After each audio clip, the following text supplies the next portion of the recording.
जय हिंद दोस्तों। स्वागत है आप सभी का आपके अपने परिवार द लॉजिकल साइंस में। मैं हूं आलोक सिंह आतिश और आज के इस वीडियो सेशन में हम लोग डिस्कस करने वाले हैं रेलवे साइंस 3200 के सेट 14 डिस्कशन की। जी हां दोस्तों, इससे पीछे के वीडियो सेशन में हम लोगों ने रेलवे साइंस 3200 के सेट 13 को डिस्कस करा था, जहां पे हम लोगों ने वैसे प्रश्नों को डिस्कस करा था जो आपके पिछले रेलवे एग्जाम में पूछे गए थे। दोस्तों आज के इस वीडियो सेशन में भी हम लोग वैसे ही महत्वपूर्ण क्वेश्चन को डिस्कस कर रहे होंगे जो आपके रेलवे एग्जाम में पूछे गए हैं। और साथ ही आपकी जानकारी के लिए बताना चाहूंगा कि आज के इस सेशन का जो भी क्वेश्चन है उसका पीडीएफ आपको कहाँ मिलेगी, यह हमारे टेलीग्राम ग्रुप से मिल जाएगा, जिसका लिंक इस वीडियो के नीचे डिस्क्रिप्शन में दिया हुआ है। आप वहां से जाकर के ले सकते हैं। बहरहाल आइए अपने सेशन की शुरुआत करते हैं और चलते हैं पहले क्वेश्चन की तरफ। मेरे मित्र, आपका जो पहला क्वेश्चन है आज के इस सेशन का, क्वेश्चन नंबर 1 आप सबों के सामने है। आपसे पूछा जा रहा है कि निम्न में से कौन सी धातु एल्युमिनियम सल्फेट विलयन से एल्युमिनियम को विस्थापित कर सकती है।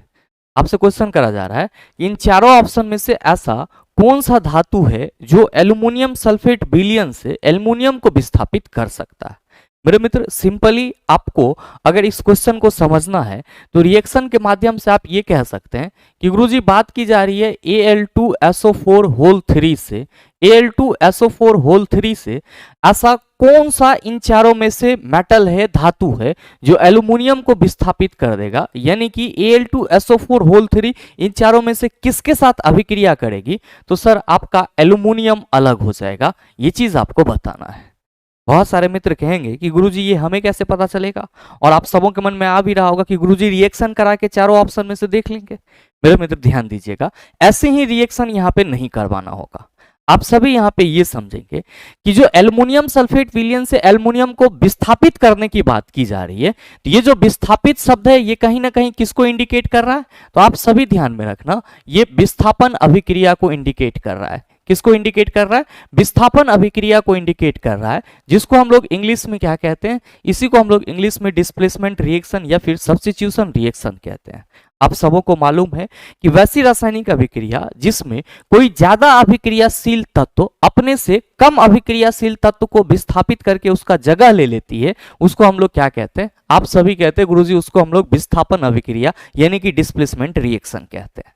तो एक चीज तो हमारा क्लियर हो गया है, यहां से एल्युमिनियम को इन चारों में से वही अलग कर पाएगा जो एल्युमिनियम से क्या होगा तो सर ज्यादा अभिक्रियाशील होगा। और मेरे मित्र यहीं पे आपको किसकी जरूरत पड़ जाएगी तो सर अभिक्रियाशील श्रेणी को याद रखने की जरूरत पड़ जाएगी। मैंने कई बार अपने सेशन में ट्रिक भी बताया है और साथ ही इस पे एक सेपरेट वीडियो भी बनाया है। अगर आप सभी उस वीडियो को नहीं देख पाए तो सर चैनल पे वीडियो अवेलेबल है, उसको देख सकते हैं। मैंने क्या ट्रिक बताया था आपको? मैंने आपको ट्रिक बताया था कि कैटरीना ने कार मांगी अल्टोजेन फरारी। ध्यान दीजिएगा कि ये सभी जो मैंने लिखा है ये क्या होगा आपका तो सर एक उदग्र रेखा के रूप में होगा, यानी कि ऊपर में कैल्शियम, फिर आपका क्या होगा सोडियम, फिर क्या होगा कैल्शियम, फिर मैग्नीशियम, फिर क्या होगा सर तो फिर एल्युमिनियम होगा, उसके बाद सर जिंक, फिर आपका क्या होगा सर फेरस होगा। इस तरह से आपका ट्रिक था। मेरे मित्र हमें काम एल्युमिनियम तक ही है। आप सभी क्या कहते हैं कि गुरुजी ये जो पोटेशियम है ये सबसे ऊपर में है, तो सर जो सबसे ऊपर में है वो क्या होगा तो सर आप कहेंगे सर सर्वाधिक अभिक्रियाशील होगा। क्या होगा? सर्वाधिक अभिक्रियाशील होगा। जो सबसे ऊपर है वो सर्वाधिक अभिक्रियाशील होगा, और जैसे जैसे हम नीचे आते जाएंगे अभिक्रियाशीलता क्या होगी सर घटती चली जाएगी। मेरे मित्र एल्युमिनियम को सर वही विस्थापित कर सकता है जो अभिक्रियाशील श्रेणी में एल्युमिनियम के ऊपर के धातु होंगे। ध्यान दीजिएगा, किसी विलयन से एल्युमिनियम को वही धातु विस्थापित कर सकता है जो क्या हो सर अभिक्रियाशील श्रेणी में एल्युमिनियम से ऊपर हो। मेरे मित्र आप सभी क्या कहेंगे कि गुरुजी एल्युमिनियम से अगर हम ऊपर की बात करेंगे तो हमारा एल्युमिनियम से जस्ट ऊपर में कौन है? मैग्नीशियम। तो जाहिर सी बात है कि किसी भी सॉल्यूशन से या किसी भी आप कह सकते हो सर विलयन से एल्युमिनियम को मैग्नीशियम क्या कर सकता है? अलग कर सकता है। कैल्शियम भी क्या कर सकता है? अलग कर सकता है। सोडियम भी क्या कर सकता है? अलग कर सकता है। पोटेशियम भी क्या कर सकता है? अलग कर सकता है। अब हमें ये चेक करना है कि इन सभी धातु में से कौन हमारे ऑप्शन में दिया हुआ है। आप कहेंगे सर पहले ऑप्शन में दिया हुआ है कॉपर, नहीं होगा चेला। दूसरे ऑप्शन में है मैग्नीशियम, आप कहेंगे सर यही होगा। क्यों? क्योंकि ये एल्युमिनियम अभिक्रियाशील श्रेणी में एल्युमिनियम से ऊपर है। नेक्स्ट है आपका Hg, आप कहेंगे सर ये तो हाइड्रोजन से भी नीचे चले आता है, ये भी बहुत कम अभिक्रियाशील माना जाएगा। और नेक्स्ट क्या है सर? तो सर फेरस, जिसको हम लोग लोहा कहते हैं, और वो क्या होगा? तो सर वो एल्युमिनियम से बहुत नीचे हो जाएगा, यानी कि जिंक से भी क्या होगा? तो सर नीचे हो जाएगा। उम्मीद करते हैं इस क्वेश्चन को आप सभी समझ पाए होंगे। नेक्स्ट क्वेश्चन आपसे यहीं पे क्या पूछा जा रहा है, और ध्यान दीजिएगा यहाँ पे नेक्स्ट क्वेश्चन को समझने से पहले कि अगर यहाँ पे एल्युमिनियम इसके साथ Al2SO4 होल 3 के साथ मैग्नीशियम रिएक्ट करती है तो आपका कंपाउंड के रूप में यहाँ पे क्या मिलेगा? तो सर यहाँ पे कंपाउंड के रूप में आपको magnesium sulphate MgSO4 plus aluminium क्या हो जाएगा सर? अलग हो जाएगा। इसी को बैलेंस कर लेंगे तो ये हमारा क्या हो जाएगा? तो सर Al2SO4 होल 3 के साथ मैग्नीशियम की विस्थापन अभिक्रिया हो जाएगा। तो ये चीज भी आप सभी ध्यान में रखिएगा। नेक्स्ट क्वेश्चन बड़ा ही सरल सा है जो आपसे पूछा जा रहा है कि मानव शरीर में श्वसन वर्णक कहां पाया जाता है।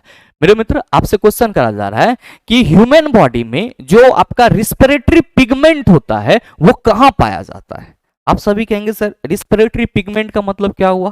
मेरे मित्र यहाँ पे वैसे वर्णक की बात की जा रही है जो आपके शरीर में ऑक्सीजन को पूरे पूरे भाग में पहुंचाता है, या आपके शरीर के हर एक भाग में ऑक्सीजन को पहुंचाता है। आप सभी क्या कहेंगे कि गुरुजी हमारे शरीर के हर एक भाग में जो ऑक्सीजन पहुंचता है वो कहीं ना कहीं ब्लड के साथ पहुंचता है, और हम सबों को मालूम है कि जो ब्लड का कंपोनेंट आरबीसी है उसमें क्या पाया जाता है? हीमोग्लोबिन पाया जाता है। और यही हीमोग्लोबिन ऑक्सीजन के साथ तेजी से अभिक्रिया करके क्या करती है? ऑक्सी हीमोग्लोबिन बना लेती है, और यही ऑक्सी हीमोग्लोबिन हमारे शरीर के हर एक भाग में क्या होता है? पहुंचता है।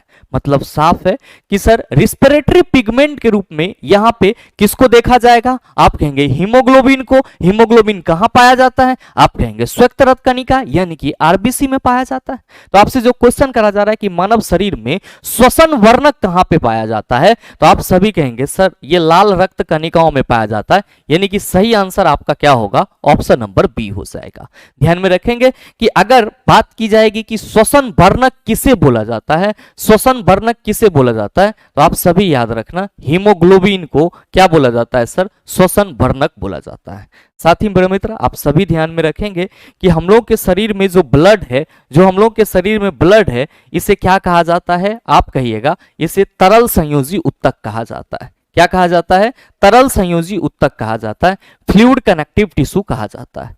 हमारे शरीर में जो ब्लड है इसके दो पार्ट होते हैं। एक पार्ट को हम लोग ठोस के रूप में जानते हैं, और दूसरे पार्ट को हम लोग तरल या फिर द्रव के रूप में जानते हैं। मेरे मित्र आप सभी ध्यान में रखेंगे कि तरल या द्रव के रूप में हम लोग किसका नाम लेते हैं? आप सभी कहेंगे सर प्लाज्मा का नाम लेते हैं। और ठोस के रूप में हम लोग किसका नाम लेते हैं? तो सर रक्त कणिका का नाम लेते हैं, जिसको ब्लड कर्पसल्स के नाम से जाना जाता है। और मेरे मित्र अगर हम लोग रक्त कणिका की बात करते हैं तो जो आपका आरबीसी है, जो आपका डब्ल्यूबीसी है, जो आपका प्लेटेलेट्स है, ये सभी क्या कहलाते हैं? सर रक्त कणिका कहलाते हैं। जबकि जो ब्लड में प्लाज्मा पाई जाती है वो किस स्टेट में होती है? सर द्रव अवस्था में, यानी कि तरल अवस्था में होती है। उम्मीद करते हैं क्वेश्चन को समझ पाए होंगे। आपका अगला क्वेश्चन है क्वेश्चन नंबर 3। क्या पूछा जा रहा है आपसे कि यदि 50 ओम प्रतिरोध वाली चालक कुंडली समय के साथ परिवर्तनशील चुंबकीय क्षेत्र में इस प्रकार है कि प्रेरित ईएमएफ 5 वोल्ट है, तो कुंडली में प्रेरित धारा ज्ञात कीजिए। मेरे मित्र आपसे क्वेश्चन करा जा रहा है कि 50 ओम प्रतिरोध वाली कोई चालक कुंडली है जो समय के साथ परिवर्तित हो रही है, चुंबकीय क्षेत्र में सर वो घूम रही है। तो आप कहेंगे सर अगर कोई कुंडली चुंबकीय क्षेत्र में घूमेगी तो जाहिर सी बात है यहाँ पे क्या होगा? विद्युत धारा उत्पन्न होगा, जिसको हम लोग प्रेरित धारा के रूप में जानते हैं। और आपसे यहाँ पे ये कहा जा रहा है कि जो चुंबकीय क्षेत्र में ये घूम रही है उसकी ईएमएफ इलेक्ट्रोमोटिव फोर्स कितनी है? सर 5 वोल्ट है। तो कुंडली में प्रेरित धारा कितना होगा? मेरे मित्र आप सभी ध्यान में रखना कि अगर हम लोग बात करते हैं इंड्यूस्ड करंट की, अगर हम लोग बात करते हैं इंड्यूस्ड करंट की यानी कि प्रेरित धारा आई की, तो हम सभी क्या कहते हैं कि गुरुजी ये होता है ईएमएफ बटा आर, यानी कि जो आपका इलेक्ट्रोमोटिव फोर्स होता है और जो आपका प्रतिरोध होता है उसका अनुपात क्या कहलाता है? सर जी प्रतिरोध प्रेरित धारा इंड्यूस्ड करंट कहलाता है। मेरे मित्र ध्यान दीजिएगा कि यहाँ पे आपका ईएमएफ कितना है 5 और जो आपका प्रतिरोध है वो कितना है तो सर 50, 5 एकम 5, 5 दा है 50, ये क्या हो जाएगा सर 0.1 एम्पियर। मेरे मित्र किस ऑप्शन में है गुरुजी ऑप्शन नंबर ए में है, तो सही आंसर क्या हो जाएगा ऑप्शन नंबर ए हो जाएगा। बस आपको क्या ध्यान में रखना है कि प्रेरित धारा इक्वल टू फॉर्मूला क्या होता है ईएमएफ बटा आर, या फिर ईएमएफ और आर यानी कि प्रतिरोध के अनुपात को क्या कहा जाता है प्रेरित धारा कहा जाता है। नेक्स्ट क्वेश्चन आपके सामने क्या है कि निम्नलिखित अभिक्रिया का उत्पाद क्या होगा। ध्यान दीजिएगा यहाँ पे रिएक्शन CH3CH2OH और ऑक्सीजन के बीच हो रही है। बहुत सारे मित्र कहेंगे कि गुरुजी अभिक्रिया किसके बीच हो रही है, तो भाई मेरे CH3CH2OH यहाँ पे हम ये कहेंगे कि सर अभिक्रिया किसी न किसी अल्कोहल के साथ हो रही है। आप कहिएगा कैसे पकड़े अल्कोहल के साथ, तो मेरे मित्र ये जो यहाँ पे OH लगा हुआ है ये क्या है तो सर अल्कोहल ग्रुप का फंक्शनल ग्रुप माना जाता है, जिसको हम लोग अभिक्रियाशील समूह या क्रियाशीलता समूह कहते हैं। ध्यान में रखेंगे कि ये जो OH है इसको क्या कहा जाता है, तो आप सभी इंग्लिश में याद रख लेना, इसको फंक्शनल ग्रुप के नाम से जाना जाता है। किस नाम से जाना जाता है फंक्शनल ग्रुप के नाम से जाना जाता है। किसी भी यौगिक का या किसी भी कार्बनिक यौगिक का अभिक्रियाशीलता समूह या फंक्शनल ग्रुप वो पार्ट होता है जिस पे उस यौगिक के क्या होते हैं सर केमिकल प्रॉपर्टीज डिपेंड करते हैं। आप कहेंगे चलो सर ये ठीक है कि अल्कोहल ग्रुप का कंपाउंड है, तो ये कौन सा कंपाउंड है मेरे मित्र कार्बन और हाइड्रोजन की संख्या गिन लीजिए। क्या कहेंगे कि यहाँ पे एक कार्बन यहाँ पे एक कार्बन, तो कार्बन की संख्या कितनी हो गई आप कहिएगा सर 2 हो गई, और हाइड्रोजन कितना है सर 3 और 2 5, C2H5 फंक्शनल ग्रुप OH लगा दीजिए, ये क्या हो गया आप कहेंगे गुरुजी ये इथेनॉल हो गया। क्या हो गया इथेनॉल हो गया। इसी को हम लोग अल्कोहल के नाम से भी जानते हैं। यानी कि रिएक्शन किसके बीच हो रहा है आप सभी कहेंगे गुरुजी रिएक्शन इथेनॉल प्लस ऑक्सीजन के बीच हो रहा है। किसके बीच हो रहा है तो सर इथेनॉल प्लस ऑक्सीजन के बीच हो रहा है। मेरे मित्र ध्यान में रखेंगे क्योंकि एथेनॉल की अभिक्रिया अल्कोहल की अभिक्रिया ऑक्सीजन के साथ हो रही है, तो हम कहेंगे यहाँ पे अल्कोहल का क्या हो रहा है ऑक्सीकरण हो रहा है। क्यों क्योंकि सर इसमें तो एथेनॉल जुट रहा है। मेरे मित्र ध्यान में रखेंगे कि एथेनॉल के ऑक्सीकरण से हमें क्या प्राप्त होती है एथेनोइक एसिड प्राप्त होती है। एज अ लैंग्वेज आप सभी इस चीज को अपने नोट कॉपी में लिख लेंगे स्टार मार्क दे करके कि एथेनॉल के ऑक्सीकरण से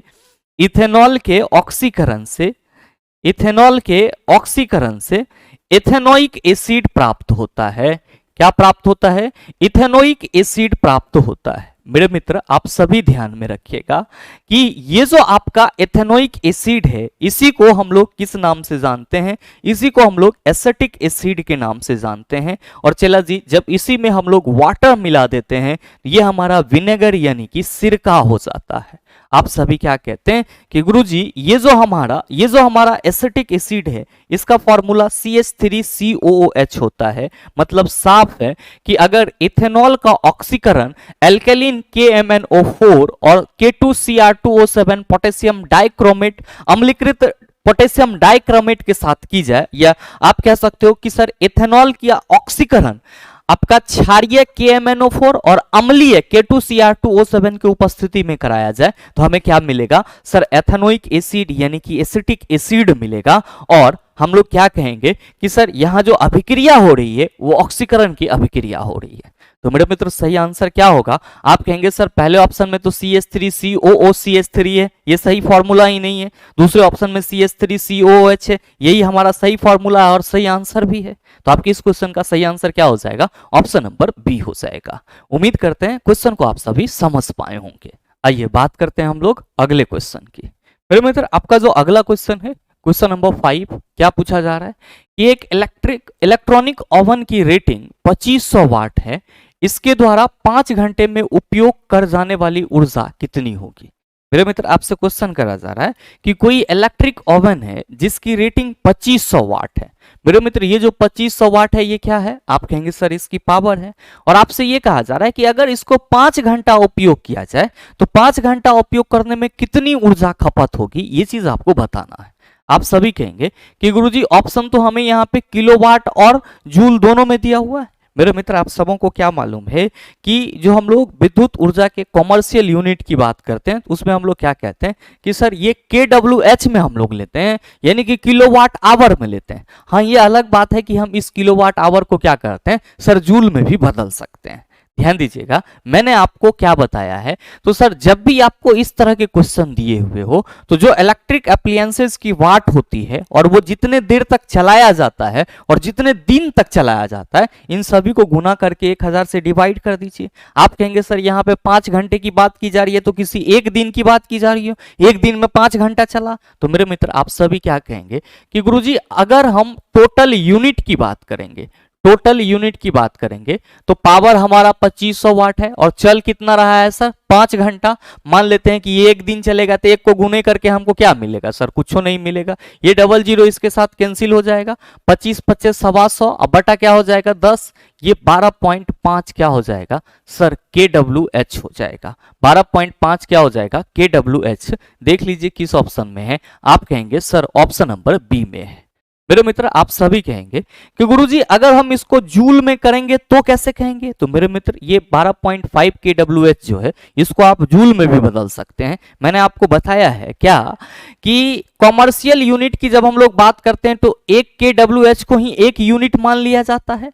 और मेरे मित्र आप सभी क्या कहते हो कि गुरुजी 1 kWh जो है वो 3.6 इंटू 10⁻6 जूल के बराबर होता है। कितना के बराबर होता है 3.6 इंटू 10⁻6 जूल के बराबर होता है। तो हम ये नहीं कह सकते हैं कि गुरुजी एक यूनिट जो है वो कितना के बराबर होगा 3.6 इंटू 10⁻6 जूल के बराबर होगा। तो जाहिर सी बात है कि 12.5 kWh कितना के बराबर होगा। आप कहेंगे सर अगर हम 12.5 kWh को 3.6 इंटू 10⁻6 से मल्टीप्लाई कर देंगे तो ये क्या हो जाएगा, आप कहेंगे सर 12 kWh जूल में कितना होगा वो वैल्यू आ जाएगा।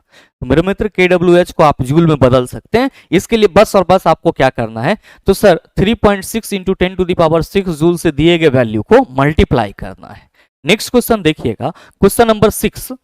क्वेश्चन नंबर 6 आपसे क्या पूछा जा रहा है कि एक माध्यम के निरपेक्ष अपवर्तनांक का मान हमेशा डैश होता है, 0 के बराबर, 1 से अधिक, 0 के बराबर और फिर चौथा ऑप्शन है 1 से कम।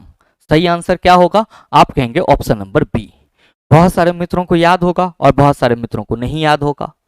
तो सवाल ये है कि सर इस चीज को समझा कैसे जाए। मेरे मित्र ध्यान दीजिएगा, यहां पे बात की जा रही है निरपेक्ष अपवर्तनांक की, जिसको हम लोग इंग्लिश में क्या कहते हैं, इसको हम लोग इंग्लिश में एब्सोल्यूट रिफ्रैक्टिव इंडेक्स कहते हैं। क्या कहते हैं, एब्सोल्यूट रिफ्रैक्टिव इंडेक्स कहते हैं। चला जी आप सभी ध्यान में रखेंगे कि जब हम लोग किसी भी दो माध्यम का अपवर्तनांक निकालते हैं और उसमें एक माध्यम हमारा निर्वात होता है, वैक्यूम होता है, तब जो वहां पे अपवर्तनांक निकलता है उसको हम लोग निरपेक्ष अपवर्तनांक कहते हैं। या फिर आप ये कह सकते हो कि गुरुजी किसी भी माध्यम की अपवर्तनांक निर्वात के सापेक्ष अगर बात की जाती है तो हम लोग उसको क्या कहते हैं, निरपेक्ष अपवर्तनांक कहते हैं। और क्या कहते हो कि गुरुजी निरपेक्ष अपवर्तनांक या सीधे सीधे अपवर्तनांक की बात करते हैं तो mu equal to C by भी लिखते हैं।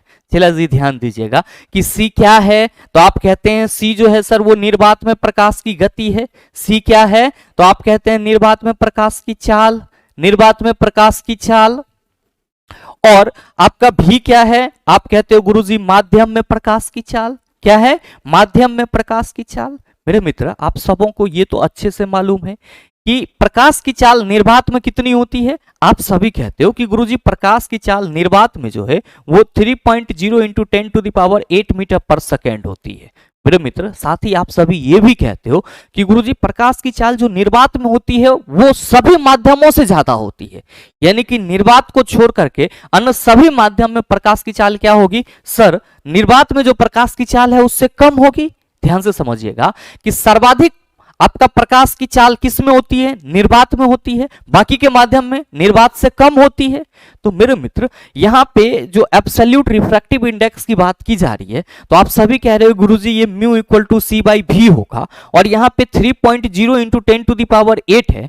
तो अब अगर हम इससे कम वैल्यू वाले अंक से इसको डिवाइड करेंगे, ये 3.0 इंटू 10⁸ को इससे नीचे के वैल्यू से डिवाइड करेंगे तो आप क्या कहेंगे कि सर जब भी वैल्यू आएगा तो 1 से अधिक ही आएगा।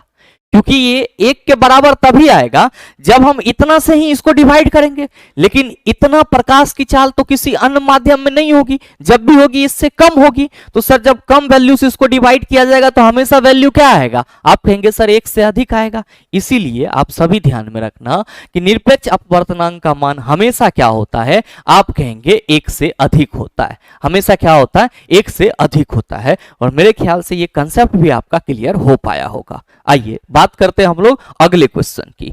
अगला क्वेश्चन, क्वेश्चन नंबर 7, बड़ा ही सरल सा क्वेश्चन कि एक प्रकाश किरण एक अवतल दर्पण के ध्रुव पर आपतित होती है।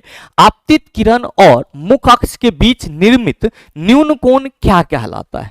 बहुत ही सरल सा चीज है सर। और ध्यान दीजिएगा कि ये आपका एक अवतल दर्पण है और अकॉर्डिंग टू क्वेश्चन कोई प्रकाश की किरण इसके ध्रुव के अनुदिश आपतित होती है। तो आप कहेंगे गुरुजी ये हो जाएगा अवतल दर्पण का ध्रुव, पोल, और ये क्या होगा, आप कहेंगे फोकस, और ये क्या होगा, आप कहेंगे वक्रता केंद्र।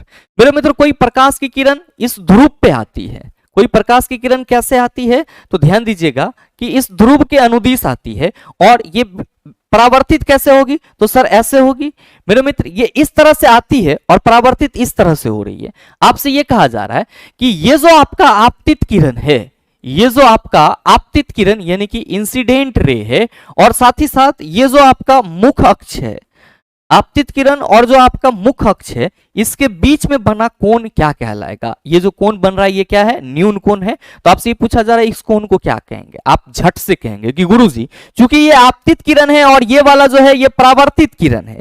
क्या है? परावर्तित किरण है। और आपने हमें बताया है बहुत ही अच्छे से कि जो मुख अक्ष होता है वो दर्पण के ध्रुव पे क्या होता है सर? सर अभिलंब होता है। जो मुख अक्ष होता है वो दर्पण के ध्रुव पे क्या होता है? अभिलंब होता है। तो जाहिर सी बात है कि यहां पे इस आपतित किरण के लिए ये मुख अक्ष किसका काम करेगा? अभिलंब का काम करेगा। और हम सबों को मालूम है कि आपतित किरण और अभिलंब के बीच बना हुआ कोण क्या होता है? आप कहेंगे कि गुरुजी आपतित किरण और अभिलंब के बीच बना हुआ कोण आपतन कोण होता है। क्या होता है? आपतन कोण होता है, जिसको हम लोग एंगल आई से रिप्रेजेंट करते हैं। और सही आंसर क्या हो जाएगा? आप कहिएगा ऑप्शन नंबर डी हो जाएगा। मेरे मित्र ध्यान देंगे कि अगर ये अभिलंब है और ये परावर्तित किरण है तो इसके बीच में जो बना हुआ कोण होगा वो क्या होगा? आप सभी याद रखना, परावर्तन कोण होगा। क्या होगा? परावर्तन कोण, जिसको हम लोग किससे रिप्रेजेंट करते हैं? एंगल आर से रिप्रेजेंट करते हैं। और मेरे मित्र परावर्तन के दूसरे नियम से आपतन कोण हमेशा किसके बराबर होता है? आप कहिएगा परावर्तन कोण के बराबर होता है। बहुत सारे मित्र कहेंगे कि गुरुजी यहां पे निर्गम कोण लिखा हुआ है। मेरे मित्र इसी को निर्गत कोण के नाम से जानते हैं। और ध्यान में रखेंगे कि जब प्रकाश की किरण किसी कांच के प्लेट में इंटर करती है और फिर उस कांच के प्लेट से बाहर निकल जाती है अपवर्तित होकर के, तो कांच के प्लेट से बाहर निकलने वाली किरणें निर्गत किरण कहलाती है। और निर्गत किरण और अभिलंब के बीच जो कोण बनता है उसको हम लोग निर्गत कोण या फिर निर्गमन कोण कहते हैं। परावर्तन कोण, परावर्तित किरणों और अभिलंब के बीच कोण बनेगा। और सर यहाँ पे जो विचलन कोण है ये क्या होगा? तो आप सभी याद रखना कि सर निर्गत किरणें प्रिज्म में, निर्गत किरणें और जो सर हमारा आपतित किरण है, इस दोनों से जो हमारा एंगल बन रहा होगा वो हमारा क्या कहलाएगा? विचलन कोण, जिसको हम लोग एंगल ऑफ डेविएशन के नाम से जानते हैं। और मेरे मित्र मैंने आपको कई बार बताया भी है। आइए बात करते हैं हम लोग अगले क्वेश्चन की। अगला क्वेश्चन है क्वेश्चन नंबर 8।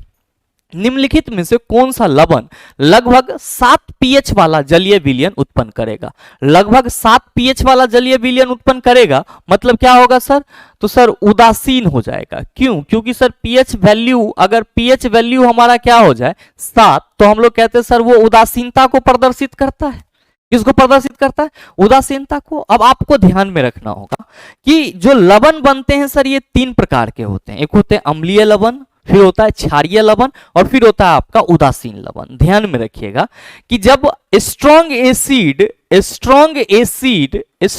एसिड आपका यानी कि मजबूत अम्ल वीक बेस के साथ अभिक्रिया करता है तो आपका कौन सा लवण प्राप्त होता है? आपको, आप सभी ध्यान में रखना, एसिडिक सॉल्ट आपको प्राप्त होता है। भाई मेरे, जब स्ट्रॉन्ग बेस किसके साथ अभिक्रिया करता है? वीक एसिड के साथ अभिक्रिया करता है, तब आपको कौन सा सॉल्ट प्राप्त होता है? तो सर बेसिक सॉल्ट प्राप्त होता है। और चला जी, जब स्ट्रॉन्ग एसिड और स्ट्रॉन्ग बेस दोनों अभिक्रिया करता है तो आपको न्यूट्रल साल्ट प्राप्त होता है। ध्यान दीजिएगा, बहुत ही सरल सा कंसेप्ट है इसका कि सर स्ट्रॉन्ग एसिड मतलब अम्लीयता की प्रवृत्ति ज्यादा होगी, स्ट्रॉन्ग बेस मतलब सर क्षारीयता की प्रवृत्ति ज्यादा होगी। तो सर वैसा रासायनिक अभिक्रिया जिसमें कोई स्ट्रॉन्ग एसिड वीक बेस के साथ अभिक्रिया कर रहा हो तो जो सॉल्ट बनेगा वो एसिडिक नेचर वाला होगा, इसीलिए उसको एसिडिक सॉल्ट कहेंगे। और वैसा कोई केमिकल रिएक्शन या न्यूट्रलाइजेशन रिएक्शन जहां पे स्ट्रॉन्ग बेस वीक एसिड के साथ रिएक्ट कर रहा होगा तो जाहिर सी बात है कि मोस्ट ऑफ द केस में प्रॉपर्टीज हमको बेस की देखने को मिलेगी। दैट्स वाई वहां पे जो सॉल्ट फॉर्म होगा उसको हम लोग बेसिक सॉल्ट के रूप में जानेंगे। और अगर कहीं पे स्ट्रॉन्ग एसिड और स्ट्रॉन्ग बेस दोनों रिएक्ट कर रहा है, यानी कि एसिड और बेस दोनों क्या है सर, स्ट्रॉन्ग है, मजबूत हैं, तो सर जो सॉल्ट मिलेगा वो न्यूट्रल होगा। और मेरे मित्र ध्यान दीजिएगा कि जो एसिडिक सॉल्ट होगा उसका पीएच वैल्यू क्या होगा, 7 से कम। एसिडिक सॉल्ट का पीएच वैल्यू क्या होगा, आप कहेंगे गुरुजी 7 से कम। जो बेसिक सॉल्ट होगा उसका पीएच वैल्यू क्या होगा, आप कहेंगे सर पीएच 7 से ज्यादा होगा, पीएच 7 से ज्यादा होगा। और जो न्यूट्रल सॉल्ट होगा उसका पीएच वैल्यू कितना होगा, आप कहेंगे गुरुजी 7 होगा। मेरे मित्र आपसे सवाल क्या करा जा रहा है कि निम्नलिखित में से कौन सा लवण लगभग 7 पीएच वाला जलीय विलयन उत्पन्न करेगा। आप कहेंगे सर अब तो हमें NH4Cl और Na2CO3 और K2SO4 का पीएच वैल्यू याद रखना होगा। कुछ ऐसे कंपाउंड है जिसका वैल्यू आपको याद रखना होगा। और आपकी जानकारी के लिए बताना चाहूंगा कि जो NH4Cl है इसको हम लोग अमोनियम क्लोराइड या नौसादर के नाम से जानते हैं। और इसकी जो पीएच वैल्यू होती है वो कितनी होती है, 4.5 to 6 हम लोग लेते हैं, 4.5 to 6 लेते हैं। मतलब क्या हुआ कि सर इसकी पीएच वैल्यू 7 से कम है तो क्या इसका नेचर एसिडिक होता है, बिल्कुल चेलासी। हमेशा ध्यान में रखेंगे कि अमोनियम क्लोराइड की प्रकृति कैसी होती है, अम्लीय होती है। Na2CO3 जो है इसका पीएच वैल्यू कितना होता है, आप सभी ध्यान में रखना, 10 to 11 होता है। मतलब सर इसकी जो पीएच वैल्यू है वो 7 से ज्यादा है तो क्या ये क्षारीय प्रवृत्ति की होगी, बिल्कुल सर ये क्षारीय प्रवृत्ति की होगी। और K2SO4 जो है इसकी पीएच वैल्यू 7 होती है। मतलब क्या हुआ कि मेरे मित्र इसका जो नेचर होता है ये उदासीन होता है। और हमसे क्वेश्चन करा जा रहा है कि कौन सा लवण लगभग 7 पीएच वाला जलीय विलयन उत्पन्न करेगा। तो सर 7 पीएच वैल्यू K2SO4 का है, इसको जब जल में मिलाएंगे तो जल भी हमारा क्या होता है सर, उदासीन होता है। तो आप कहेंगे सर लगभग पीएच वैल्यू हमारा कैसा होगा, 7।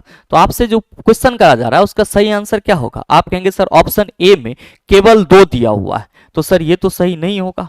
ऑप्शन बी में 1 और 2 दिया हुआ है, जबकि 1 और 2 सर लगभग 7 पीएच वैल्यू को प्रदर्शित नहीं करेगा, केवल सर 3 जो है वो 7 पीएच वैल्यू को प्रदर्शित करेगा। तो सही आंसर क्या होगा, ऑप्शन नंबर सी केवल 1। आपके इस क्वेश्चन का क्या है sir, sorry option number C में आपका केवल 1 दिया हुआ है, सॉरी यही कंफ्यूजन हो जाता है। चला ऑप्शन नंबर डी में आपका केवल 3 दिया हुआ है, तो सही आंसर क्या होगा, ऑप्शन नंबर डी हो जाएगा। ठीक है सर, क्योंकि जो 3 है सॉरी K2SO4 जो पोटेशियम सल्फेट है वो क्या है सर, तो तीसरे नंबर पे है। तो सही आंसर ऑप्शन नंबर डी होगा। उम्मीद करते हैं समझ पाए होंगे। नेक्स्ट क्वेश्चन देखते हैं सर, क्वेश्चन नंबर 9। बड़ा ही सरल सा क्वेश्चन आपसे पूछा जा रहा है कि 2AgCl 2Ag प्लस Cl2 में टूट जाता है तो उपरोक्त अभिक्रिया के घटित होने के लिए उपयुक्त स्थिति क्या है। उष्मा, सूरज का प्रकाश, उष्मा प्लस दाब, सूरज का प्रकाश प्लस दाब। मेरे मित्र आप सभी क्या कहेंगे कि गुरुजी आपने कई बार बताया कि सिल्वर क्लोराइड और सिल्वर ब्रोमाइड 2 ऐसे कंपाउंड है जिसका उपयोग हम लोग श्याम श्वेत फोटोग्राफी में करते हैं, ब्लैक एंड व्हाइट फोटोग्राफी में करते हैं। आप सभी क्या कहते हो कि गुरुजी ये जो सिल्वर क्लोराइड और सिल्वर ब्रोमाइड होता है ये सूर्य प्रकाश की उपस्थिति में क्या होते हैं सर, विघटित हो जाते हैं। और इसीलिए इस अभिक्रिया को हम लोग क्या कहते हैं, फोटोलाइटिकल डिकम्पोजिशन। यहां पे अगर सर सनलाइट हम लोग रखेंगे सूर्य प्रकाश की उपस्थिति में ये क्या होगी सर, सिल्वर और क्लोरीन में टूट जाएगी और ये अभिक्रिया क्या कहलाएगी, आप सभी कहेंगे कि गुरुजी ये अभिक्रिया फोटोलाइटिकल डिकम्पोजिशन कहलाएगा। क्या कहलाएगा, फोटोलाइटिकल डिकम्पोजिशन। मतलब क्या हुआ, प्रकाश विद्युत अपघटन। तो सही आंसर क्या होगा, आप कहेंगे सर ऑप्शन नंबर बी हो जाएगा। ऐसे मेरे मित्र आप सभी ध्यान में रखना, मैंने आपको बताया भी है कि अपघटन अभिक्रिया को ही हम लोग वियोजन अभिक्रिया के नाम से भी जानते हैं। और ये जो वियोजन अभिक्रिया होती है ये 3 प्रकार की होती है। एक होता है आपका तापीय वियोजन या फिर इसको तापीय विघटन के नाम से जानते हैं। दूसरा होता है वैद्युत अपघटन या वैद्युत वियोजन के नाम से जानते हैं। और तीसरा क्या होता है आपका, तो सर तीसरा होता है आपका प्रकाश वैद्युत अपघटन। तीसरा क्या होता है, प्रकाश वैद्युत अपघटन। ध्यान में रखेंगे कि प्रकाश वैद्युत अपघटन को ही हम लोग क्या कहते हैं, फोटोलाइटिकल डिकम्पोजिशन। इसमें आपका अपघटन की प्रक्रिया सूर्य प्रकाश की उपस्थिति में होती है, इसीलिए इसे प्रकाश वैद्युत अपघटन कहते हैं। और सिल्वर क्लोरीन और सिल्वर ब्रोमाइड का टूट जाना सर प्रकाश वैद्युत अपघटन का सबसे बेस्ट एग्जांपल आपके सामने हमेशा रहता है। और साथ ही अगर कहीं पे भी अपघटन की अभिक्रिया ताप की उपस्थिति में हो रही है तो उसको हम लोग तापीय अपघटन कहते हैं, और कहीं पे अगर अभिक्रिया वैद्युत की उपस्थिति में हो रही है अपघटन अभिक्रिया तो उसको हम लोग वैद्युत अपघटन के रूप में देखते हैं या वैद्युत अपघटन के रूप में जानते हैं। आइए बात करते हैं अगले क्वेश्चन की। अगला क्वेश्चन है क्वेश्चन नंबर 10। आपसे पूछा जा रहा है कि निम्नलिखित चित्र विभिन्न प्रकार की श्वेत रक्त कणिकाओं को दर्शाता है, सही नामांकन वाले विकल्पों की पहचान कीजिए। मेरे मित्र यहाँ पे जो आपको डायग्राम दिया गया है ये WBC के अलग अलग कणिकाओं को दर्शा रहा है, और सही क्रम क्या होगा ABCDE से लेकर E तक ये चीज आपको बताना है।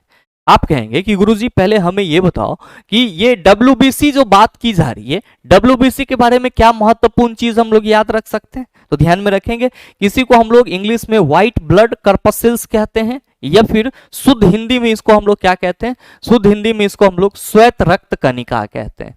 क्या कहते हैं सर, श्वेत रक्त कणिका कहते हैं। मेरे मित्र आप सभी ध्यान में रखेंगे, आप सभी ध्यान में रखेंगे कि इसमें हीमोग्लोबिन नहीं होता है, इसमें हीमोग्लोबिन नहीं होता है, जिस वजह से इसका रंग जो है वो कैसा होता है सर, व्हाइट होता है। और साथ ही आपको ये ध्यान में रखना है कि इसमें केंद्रक होता है, इसमें क्या होता है, केंद्रक होता है। और मेरे मित्र इसी WBC को हम लोग ल्यूकोसाइट के नाम से भी जानते हैं। किसके नाम से जानते हैं, ल्यूकोसाइट के नाम से जानते हैं। और चला जी आप सभी ध्यान में रखेंगे कि WBC को ही क्या बोला जाता है, सोल्जर ऑफ द बॉडी, यानी कि शरीर का सैनिक भी इसे बोला जाता है, शरीर का सैनिक भी इसे बोला जाता है। मेरे मित्र आप सभी ध्यान में रखना कि WBC को हम लोग क्या करते हैं, दो भाग में डिवाइड करते हैं। WBC को क्या करते हैं सर, दो भाग में हम लोग डिवाइड करते हैं। एक भाग आपका क्या होता है, ग्रेनुलोसाइट, और दूसरा भाग क्या होता है, एग्रेनुलोसाइट। मेरे मित्र ध्यान में रखेंगे कि ग्रेनुलोसाइट को भी हम लोग तीन भाग में बांटते हैं, जो कि आपका न्यूट्रोफिल्स, बेसोफिल्स और इसेनोफिल्स के रूप में जाना जाता है। या आप कह सकते हो न्यूट्रोफिल्स, इओसिनोफिल्स और बेसोफिल्स, ये तीन चीज आपका क्या हो जाते हैं सर, ग्रेनुलोसाइट्स में आ जाता है। और अगर हम लोग एग्रेनुलोसाइट की बात करते हैं तो उसमें आपका क्या आ जाता है, तो लिम्फोसाइट और मोनोसाइट आ जाता है। ध्यान में रखिएगा कि अगर हम लोग बात करते हैं ग्रेनुलोसाइट कणिका की, तो यहां पे जो ये संरचना आपको दिख रही है आपके ऑप्शन ए में या डायग्राम ए में, तो इसको हम लोग क्या कहते हैं, इसको हम लोग न्यूट्रोफिल कहते हैं। यानी कि न्यूट्रोफिल की संरचना आपको कुछ इस तरीके का दिखाई पड़ेगा। और ये जो आपको यहाँ पे बी में दिख रहा है इसको हम लोग क्या कहते हैं, तो सर इसको हम लोग इओसिनोफिल कहते हैं, इओसिनोफिल कहते हैं। और यहां पे जो आपको सी में दिखाई दे रहा है इसको हम लोग बेसोफिल कहते हैं। क्या कहते हैं, बेसोफिल कहते हैं। और मेरे मित्र यहां पे जो डी में दिखाई दे रहा है ये एग्रेनुलोसाइट का प्रकार है। और आप सभी ध्यान में रखना इसको हम लोग क्या कहते हैं, लिम्फोसाइट कहते हैं। क्या कहते हैं सर, लिम्फोसाइट कहते हैं। और ये जो है इसको हम लोग क्या कहते हैं, इसको हम लोग मोनोसाइट कहते हैं। क्या कहते हैं, मोनोसाइट कहते हैं। तो देख लीजिए कि ए में न्यूट्रोफिल, बी में इओसिनोफिल और सी में बेसोफिल, डी में लिम्फोसाइट और ई में मोनोसाइट किस में है। आप कहेंगे कि सर ए में न्यूट्रोफिल तो है लेकिन बी में मोनोसाइट दिया हुआ है, जो कि गलत है। अब यहां पे ए में न्यूट्रोफिल है, बी में क्या दिया हुआ है, बेसोफिल, ये गलत है। मेरे मित्र आपके सी में क्या दिया हुआ है, ए में न्यूट्रोफिल, बी में इओसिनोफिल, सी में आपका बेसोफिल और डी में आपका लिम्फोसाइट और ई में आपका मोनोसाइट। तो सही आंसर क्या होगा, आप सभी कहेंगे ऑप्शन नंबर सी होगा। उम्मीद करते हैं समझ पाए होंगे। आइए बात करते हैं हम लोग अगले क्वेश्चन की। आपका जो अगला क्वेश्चन है क्वेश्चन नंबर 11, आपसे क्या पूछा जा रहा है कि निम्नलिखित में से किस दर्पण द्वारा हमेशा आभासी एवं सीधा प्रतिबिंब निर्मित होता है। ऑप्शन है उत्तल दर्पण, समतल दर्पण, अवतल दर्पण। क्या होगा इसका आंसर, आपसे क्वेश्चन करा जा रहा है कि इसमें से किस दर्पण द्वारा हमेशा आभासी यानी कि काल्पनिक और सीधा प्रतिबिंब निर्मित होता है। आप सभी क्या कहेंगे कि गुरुजी हम सबों को मालूम है कि उत्तल दर्पण क्या करता है, तो सर ये काल्पनिक प्रतिबिंब बनाता है, ठीक है। और अगर प्रतिबिंब काल्पनिक होगा तो जाहिर सी बात है कि वो सीधा होगा। तो हम लोग कहेंगे कि सर ये काल्पनिक एवं सीधा प्रतिबिंब बनाता है, काल्पनिक एवं सीधा प्रतिबिंब बनाता है। साथ ही प्रतिबिंब साइज क्या होता है, इमेज साइज क्या होता है, तो आप सभी कहते हैं कि सर इमेज साइज छोटा होता है, वस्तु के आकार से छोटा होता है। जो समतल दर्पण है गुरुजी ये भी क्या करता है, काल्पनिक प्रतिबिंब बनाता है, यानी कि काल्पनिक बनेगा तो हम लोग कहेंगे सर काल्पनिक एवं सीधा हमेशा बनाता है, लेकिन इसका प्रतिबिंब आकार क्या होता है, तो सर इमेज साइज वस्तु के आकार के बराबर होता है, वस्तु के आकार के बराबर होता है, वस्तु के आकार के बराबर होता है। और मेरे मित्र जब हम लोग अवतल दर्पण की बात करते हैं तो आप सभी क्या कहते हैं कि गुरुजी ये वास्तविक प्रतिबिंब भी बनाता है, यानी कि वास्तविक बनाएगा तो सर उल्टा प्रतिबिंब होगा। साथ ही क्या होगा, काल्पनिक प्रतिबिंब भी बनाता है, तो काल्पनिक बनाएगा तो सर सीधा भी होगा। और साथ ही जो आपका अवतल दर्पण होता है ये वस्तु से बड़ा प्रतिबिंब भी बनाता है, वस्तु से छोटा प्रतिबिंब भी बनाता है और वस्तु के बराबर के आकार का भी प्रतिबिंब बनाता है। लेकिन आपसे क्वेश्चन क्या करा जा रहा है, आपसे सिर्फ ये करा जा रहा है कि इन तीनों दर्पण में से कौन सा हमेशा आभासी एवं सीधा प्रतिबिंब बनाता है। तो आप कहेंगे सर हमेशा आभासी और सीधा प्रतिबिंब उत्तल दर्पण और समतल दर्पण के द्वारा बनाया जाएगा, तो जाहिर सी बात है कि हमारा सही आंसर क्या होगा, ए और बी हो जाएगा। मेरे मित्र देख लीजिए किस ऑप्शन में है, आप कहेंगे ऑप्शन नंबर सी में है, तो बिल्कुल आपके इस क्वेश्चन का सही आंसर ऑप्शन नंबर सी हो जाएगा। ए और बी दोनों हमेशा क्या करेगा, काल्पनिक और सीधा प्रतिबिंब बनाएगा। ध्यान दीजिएगा कि क्वेश्चन का लेवल यहाँ पे थोड़ा सा लो था, आपसे पूछ दिया गया कि आभासी एवं सीधा प्रतिबिंब, आपने खट से कह दिया उत्तल दर्पण और समतल दर्पण। अगर आपसे ये क्वेश्चन करा जाता कि निम्नलिखित में से कौन सा दर्पण हमेशा आभासी सीधा एवं वस्तु से छोटा प्रतिबिंब बनाता है, तब आपका आंसर क्या होता, आप कहते सर केवल उत्तल दर्पण वस्तु का आभासी सीधा और छोटा प्रतिबिंब बनाता है।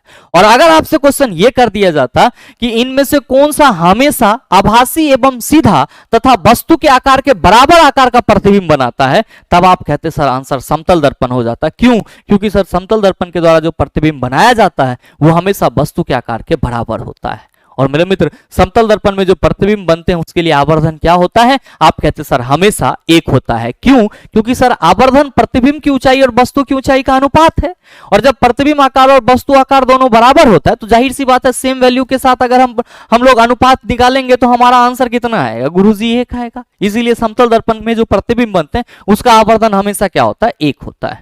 नेक्स्ट क्वेश्चन देखेंगे सर, क्वेश्चन नंबर 12 बड़ा ही सरल सा कि जिप्सम से प्लास्टर ऑफ पेरिस बनाने के लिए कितने तापमान की आवश्यकता होगी, 120 डिग्री सेल्सियस की। क्वेश्चन नंबर 13 कि पौधे में अपशिष्ट उत्पाद के रूप में कार्बन डाइऑक्साइड का उत्पादन कब होता है, आप सभी कहेंगे गुरुजी श्वसन के दौरान। प्रकाश संश्लेषण के दौरान सर ऑक्सीजन मिलता है जो क्या है, तो सर प्रकाश संश्लेषण प्रक्रिया की उप उत्पाद है, तो इसमें सर कोई दम ही नहीं है। नेक्स्ट क्वेश्चन देखिएगा, क्वेश्चन नंबर 14 आपसे क्या करा जा रहा है कि निम्नलिखित में से गलत कथनों का चयन कीजिए। पहला ऑप्शन है कि न्यूलैंड ने तत्वों को बढ़ते हुए परमाणु द्रव्यमान के क्रम में व्यवस्थित किया और अष्टक नियम दिया। यह बिल्कुल ही सही है कि न्यूलैंड ने जब तत्वों के गुणों को समझने के लिए अपना आवर्त सारणी बनाया था तो उन्होंने क्या रूल दिया था कि प्रत्येक अगर तत्वों को उसके बढ़ते हुए परमाणु द्रव्यमान के क्रम में 1 से लेकर के 8 तक सजाया जाए तो प्रत्येक पहला तत्व का गुण 8 के समान होगा। तो यही कहा जा रहा है कि न्यूलैंड ने तत्वों को बढ़ते हुए परमाणु द्रव्यमान के क्रम में व्यवस्थित किया और अष्टक नियम दिया। बिल्कुल ही सही स्टेटमेंट है, लेकिन आपको गलत कथन चुनना है, ये भी ध्यान दीजिएगा। तो सही है तो ये तो हमारा आंसर नहीं होगा क्योंकि गलत कथन चुनना है। नेक्स्ट में है कि सोडियम लिथियम के बाद 8वां तत्व है। मेरे मित्र ये बात भी बिल्कुल ही सही है। अगर आप न्यूलैंड के ऑक्टेव रूल की बात करेंगे या उसके पीरियोडिक टेबल की बात करेंगे तो आप सभी यहां पे देख पा रहे होंगे। इन्होंने क्या बताया कि जिस तरह भारतीय संगीत का सुर सा से शुरू होता है और सा पे ही खत्म हो जाता है, यानी कि प्रत्येक 8वां जो स्वर होता है वो मैच करता है पहले से, तो उन्होंने जो नियम दिया था वो भी कुछ ऐसा ही था कि अगर हम लोग तत्वों को उसके बढ़ते हुए परमाणु द्रव्यमान के क्रम में सजाते हैं और कहीं से भी स्टार्ट करते हैं, किसी तत्व से स्टार्ट करते हैं, तो उस तत्व के बाद जो 8वां तत्व होगा उसका गुण क्या होगा, एक जैसा होगा। जैसे अगर हम लिथियम से स्टार्ट करें तो beryllium, boron, carbon, nitrogen, oxygen, fluorine, sodium, यानी कि 1 2 3 4 5 6 7 8 लिथियम और सोडियम। लिथियम और सोडियम क्या होंगे, तो सर एक प्रॉपर्टीज वाले होंगे, यानी कि यहां पे जो दूसरा स्टेटमेंट कहा जा रहा है कि सोडियम लिथियम के बाद 8वां तत्व है, ये भी बात क्या है सर, बिल्कुल ही सही है। अब ध्यान दीजिएगा कि यहां पे तीसरा स्टेटमेंट ये है कि कैल्शियम बेरिलियम के बाद 8वां तत्व है। मेरे मित्र ये भी आपका गलत है, क्या है सर, गलत है। क्यों, आप सभी ध्यान देना कि ये यहां पे अगर हम कह रहे हैं कि कैल्शियम बेरिलियम के बाद आठवां तत्व है, तो कैल्शियम तो आपका यहां पे है, जबकि बेरिलियम ये है, तो बेरिलियम के बाद आठवां तत्व मैग्नीशियम होगा, जबकि मैग्नीशियम के बाद आठवां तत्व क्या होगा सर, कैल्शियम होगा। लेकिन यहां पे कहा जा रहा है कैल्शियम बेरिलियम के बाद आठवां तत्व है, ये गलत स्टेटमेंट है सर। और साथ ही जो चौथा स्टेटमेंट है कि अष्टक नियम केवल मैग्नीशियम तक ही लागू था, क्योंकि मैग्नीशियम के बाद प्रत्येक आठवें तत्व में पहले के समान गुण मौजूद नहीं थे। मेरे मित्र ये स्टेटमेंट भी गलत है। क्यों गलत है, तो सर जो न्यूलैंड का ऑक्टेव रूल है वो कैल्शियम तक लागू होता है, जबकि इसमें कहा जा रहा है मैग्नीशियम तक ही लागू हो रहा है। तो आपका 3 और 4 दोनों स्टेटमेंट क्या है सर, गलत हैं। लेकिन आपके ऑप्शन में सर केवल एक स्टेटमेंट की चर्चा की जा रही है, और ऑप्शन के अकॉर्डिंग और क्वेश्चन के अकॉर्डिंग सर इसका जो सही आंसर है वो सिर्फ और सिर्फ ऑप्शन नंबर 4 को माना जा रहा है, जो कि सर गलत है। क्योंकि ये स्टेटमेंट भी गलत है कि कैल्शियम बेरिलियम के बाद आठवां तत्व है, जबकि कैल्शियम क्या है सर, मैग्नीशियम के बाद आठवां तत्व है। तो हम लोग क्या करते हैं सर, हम लोग क्या करते हैं कि जिस ऑप्शन में 3 है उसमें हम लोग 4 को भी ऐड करते हैं। 3 है यहाँ पे सर, ये गलत है, 3 और 4 भी गलत है। तो हम लोग क्या करते हैं सर, यहां पे हम लोग 3 एवं 4 लिख दे रहे हैं, और अपना सही आंसर क्या हो जाएगा, फिर आप कहेंगे ऑप्शन नंबर डी हो जाएगा। क्या हो जाएगा सर, 3 और 4 दोनों ही स्टेटमेंट क्या है, गलत है। क्यों, क्योंकि सर जो कैल्शियम है वो क्या है, तो सर मैग्नीशियम के बाद का आठवां तत्व है, जबकि अष्टक नियम कैल्शियम तक लागू होता है, जबकि यहां क्या कहा जा रहा है, मैग्नीशियम तक लागू होता है। मेरे ख्याल से क्वेश्चन को समझ पाए होंगे। आइए अगला क्वेश्चन देखिए, बड़ा ही सरल सा क्वेश्चन कि उस विकल्प का चयन कीजिए जिसमें केवल जैव निम्नीकरणीय पदार्थ शामिल है, मतलब वैसे मटेरियल जो प्रकृति में स्वतः डिकम्पोज हो जाते हैं, स्वतः विघटित हो जाते हैं। तो आप कहेंगे सर पहला ऑप्शन में है बैटरी, सब्जी के छिलके, बासी रोटी, कांच धातुएं। नहीं होगा, क्योंकि कांच धातुएं ये सब स्वतः डिकम्पोज नहीं होते हैं। दूसरा में है टेट्रापैक, धातु, चमड़ा, सर ये भी स्वतः डिकम्पोज नहीं होगा। कांच धातु सर जिसमें है सर वो डिकम्पोज स्वतः नहीं होगा। अंडा का छिलका, कागज, बासी बिस्किट, फल, सब्जी के छिलके, ये सब जैव निम्नीकरणीय पदार्थ हैं, ये प्रकृति में स्वतः विखंडित हो सकते हैं। सही आंसर ऑप्शन नंबर डी लेके जाएगा। नेक्स्ट क्वेश्चन है आपका क्वेश्चन नंबर 16। आपसे पूछा जा रहा है कि विद्युत प्रेषण लाइनों के लिए इनमें से प्रमुखतः किस पदार्थ का उपयोग किया जाता है। ऑप्शन है तांबा, नाइक्रोम, टीन लेड मिश्र धातु, टंगस्टन। क्या होगा इसका आंसर। आपसे क्वेश्चन करा जा रहा है कि विद्युत प्रेषण लाइनों के लिए इनमें से प्रमुखतः किस पदार्थ का उपयोग किया जाता है। मेरे मित्र आप सभी क्या कहेंगे कि गुरुजी विद्युत प्रेषण लाइन का मतलब क्या हुआ, तो मेरे मित्र वैसी लाइन जिससे इलेक्ट्रिसिटी को एक जगह से दूसरी जगह ले जाया जाता है।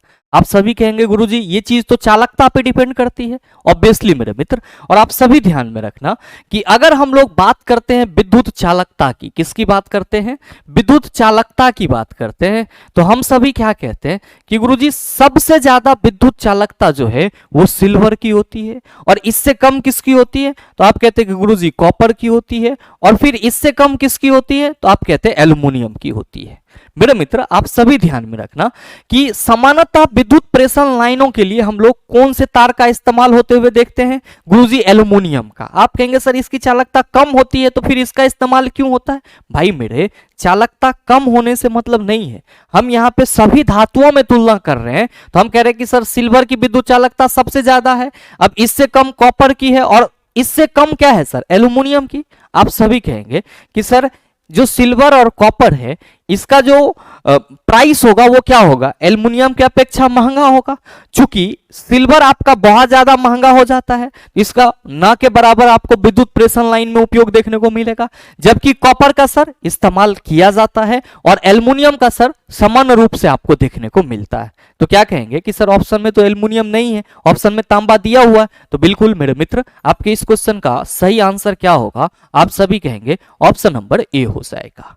ध्यान दीजिएगा कि यहां पे जो नाइक्रोम है, ये नाइक्रोम कहां पे उपयोग होता है, तो सर जो आपका heating effect of electric current पे काम करने वाले अप्लायंसेज होते हैं, यानी कि विद्युत धारा के उसमें प्रभाव पे कार्य करने वाले उपकरण होते हैं, उसका जो तापन अवयव होता है वो किससे बना होता है, हीटिंग एलिमेंट जो होता है वो किससे बना होता है, गुरुजी नाइक्रोम से बना होता है। और टंगस्टन तो आप सभी कहेंगे कि सर जी फिलामेंट बनाने के लिए, बल्ब का फिलामेंट बनाने के लिए हम लोग किसका इस्तेमाल करते हैं? टंगस्टन का करते हैं। और जो टीन लेड मिश्र धातु है इसका उपयोग हम लोग कहां पे करते हैं? तो विद्युत फ्यूज के वायर को बनाने के लिए करते हैं, या फिर आप कह सकते हो विद्युत तार बनाने के लिए करते हैं। उम्मीद करते हैं समझ पाए होंगे। आइए बात करते हैं हम लोग अगले क्वेश्चन की। अगला क्वेश्चन है क्वेश्चन नंबर 17 कि एक श्वेत प्रकाश पुंज किसी त्रिभुजाकार कांच के प्रिज्म के माध्यम से वर्ण विक्षेपित होकर 7 रंगों की एक पट्टिका निर्मित करती है, इनमें से कौन सा कथन सही है? मेरे मित्र, आपका पहला स्टेटमेंट है कि लाल रंग का अपवर्तनांक अधिकतम होता है। मैं यहां पे ये कह रहा हूं कि सर ये स्टेटमेंट आपका क्या है? गलत है। क्या है? गलत है। आपको क्या चूज करना है? सही। आप कहेंगे कैसे आप सर समझ गए कि गलत है? लाल रंग का अपवर्तनांक अधिकतम नहीं होता है क्या? मेरे मित्र ध्यान दीजिएगा कि जब किसी प्रिज्म से हम व्हाइट लाइट को पास करवाते हैं तो चला जी ये 7 रंगों में क्या होता है सर? टूट जाता है। और जो हमारा रंग होता है वो विवग्योर के रूप में आता है। किस रूप में आता है? विवग्योर के रूप में आता है। सबसे ज्यादा विचलन किसका होता है? सबसे ज्यादा विचलन सर बैगनी रंग का होता है।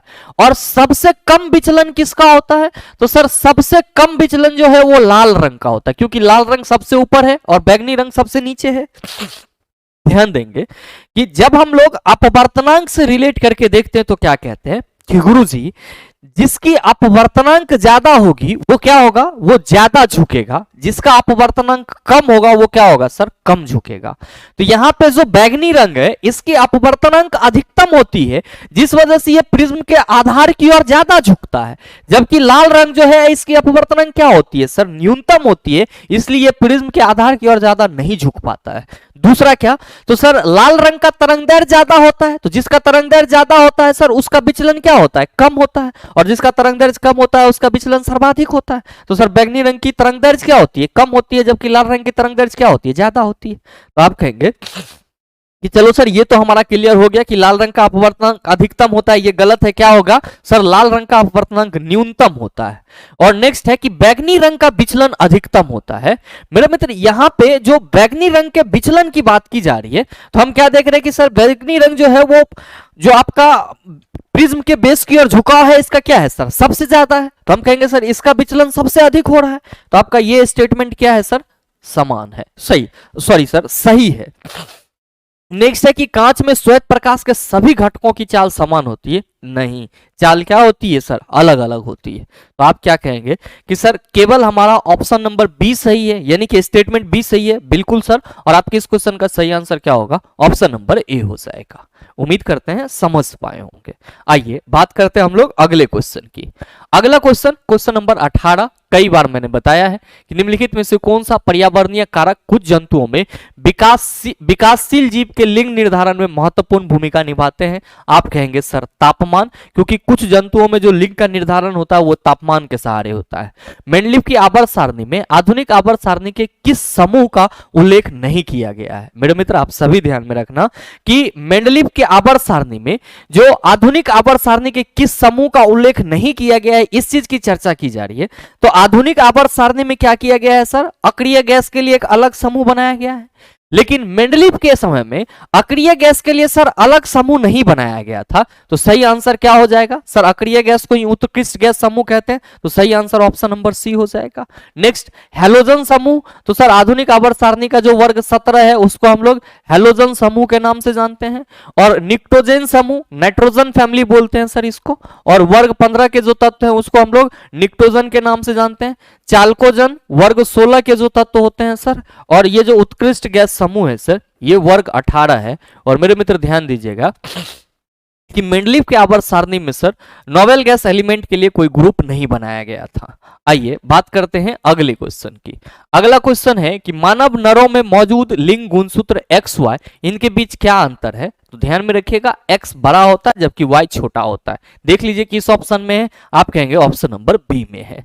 नेक्स्ट क्वेश्चन देखेंगे सर क्वेश्चन नंबर 21। आपसे कहा जा रहा है कि जब किसी विद्युत उपकरण के टर्मिनलों पर 50 वोल्ट का विभवांतर आरोपित किया जाता है तो उसमें 5 एम्पियर की धारा प्रवाहित होती है। यदि विभवांतर को बढ़ाकर 110 वोल्ट कर दिया जाए तो उपकरण द्वारा ली जाने वाली धारा कितनी होगी। बहुत ही सरल क्वेश्चन है। कहा जा रहा है कि जब विभवांतर आपका कितना है 50 वोल्ट और साथ ही विभवांतर 50 वोल्ट है तो धारा कितना है सर आपका 5 एम्पियर। धारा कितना है 5 एम्पियर। फिर कह रहा है कि अगर विभवांतर को बढ़ाकर 110 वोल्ट कर दिया जाए तो उपकरण द्वारा ली जाने वाली धारा क्या होगी। ध्यान दीजिएगा, यहाँ पे प्रतिरोध का चर्चा नहीं किया गया है, मतलब प्रतिरोध हमारा क्या होगा। आप कहेंगे गुरुजी नियत होगा। भाई मेरे नियत होगा तो यहाँ जो प्रतिरोध होगा वही प्रतिरोध यहाँ पे भी होगा। आप कहेंगे बिल्कुल। तो चलिए जी यहाँ से आप प्रतिरोध निकाल लीजिए ना। आर इक्वल टू क्या कहिएगा गुरुजी V बटा आई। तो V आपका 50 है, आई कितना है सर 5, 5 दाएं कितना हो गया सर R इक्वल टू हो जाएगा हमारा 10 ओम।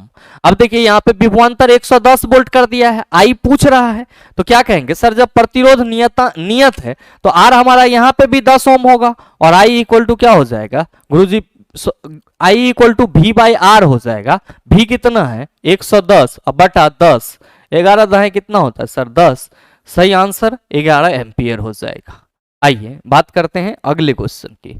अगला क्वेश्चन नंबर 22 की रासायनिक अभिक्रिया N2 प्लस XH2 अभिक्रिया करके क्या बना ले रहा है 2NH3 अमोनिया में X का मान कितना है। आप सभी कहेंगे गुरुजी हम लोगों ने कई बार रटा है कि N2 जब 3H2 के साथ अभिक्रिया करती है तो 2NH3 बना लेती है, यानी कि N2 3H2 के साथ अभिक्रिया कर रही है तो X के जगह हम 3 रखेंगे और सही आंसर ऑप्शन सी को टिक करेंगे। नेक्स्ट क्वेश्चन, वायुतक एरोलर जो आपका सेल होता है ये सर वायुतक कोशिकाएं कहां पाई जाती है। तो आप सभी ध्यान में रखेंगे कि वायुतक उत्तक होता है और वायुतक उत्तक में जो कोशिका होगी उसको हम लोग क्या कहेंगे वायुतक कोशिकाएं कहेंगे और जनरली ये जल में उपस्थित पौधों में पाया जाता है और इन सभी में आप सभी कहेंगे जलकुंभी सर जल में पाए जाते हैं, इसीलिए वायुतक कोशिकाएं किस में होगी तो सर जलकुंभी में होगी। ध्यान दीजिएगा, एरोलर टिश्यू पानी में जो पौधे होते हैं उसको पानी में तैरने में मदद करते हैं, इसलिए क्या होता है सर उसमें एरोलर टिश्यू पाए जाते हैं। नेक्स्ट क्वेश्चन नंबर 24 कि फ्लेमिंग के दाएं हाथ के नियम के अनुसार दाएं हाथ की तर्जनी और मध्यमा उंगली क्रमशः डैश और डैश की दिशाओं को निरूपित करती है। मेरे मित्र फ्लेमिंग के दाएं हाथ के नियम के अनुसार प्रेरित धारा की दिशा का पता लगाया जाता है और आप कहते हैं सर अपने दाएं हाथ के तीनों उंगली को इस तरह से रखें, तो इस तरह से अगर रखें कि वो समान कोणिक हो तो अंगूठा मोशन को बताता है यानी कि गति को बताता है। किसके गति, चालक के गति को सर। और जो सर हमारा तर्जनी है ये किसको बताता है, आप सभी कहते हैं चुंबकीय क्षेत्र को बताता है। और ये जो हमारा मध्यमा है ये किसको बताता है, प्रेरित धारा की दिशा को बताता है। आपसे क्वेश्चन करा जा रहा है कि तर्जनी और मध्यमा उंगली क्रमशः, तो आप कहेंगे सर तर्जनी जो है वो चुंबकीय क्षेत्र की दिशा को बताएगा। तर्जनी किसको बताएगा, चुंबकीय क्षेत्र की दिशा को। और मध्यमा किसको बताएगा, आप कहेंगे सर प्रेरित धारा को।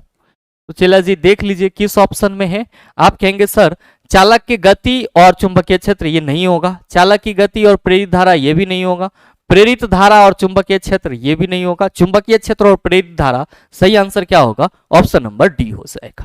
मेरे मित्र आपके आज के इस सेशन में टोटल 24 क्वेश्चन थे जिसको आपने बड़े ही आसानी से सॉल्व कर लिया है और साथ ही अब आपको इस टाइप का क्वेश्चन फिर से दे दिया जाए तो आप उसका जवाब 100% दे सकते हैं।